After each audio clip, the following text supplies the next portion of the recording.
Hundreds of cattle will move through this auction ring on sale day.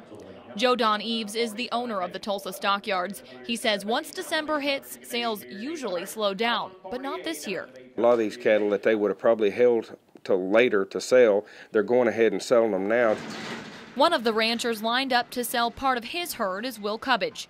We wouldn't be selling them if we didn't have to. He says the dry conditions are what drove him here. He says feed prices are high, food is scarce, and water is drying up in many of the man-made ponds ranchers depend on.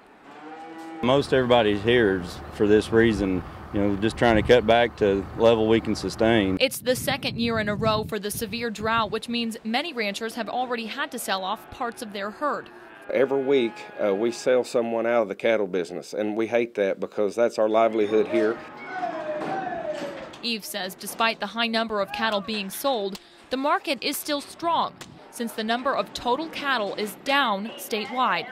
The cattle numbers being lower than they've been since the 50s, and I think that that's what's keeping this market up. With cattle prices higher in the auction ring, officials with the OSU Extension Office in Tulsa County expect those prices to be passed on to the consumer. Meats at the supermarket are probably going to increase in price into the following year.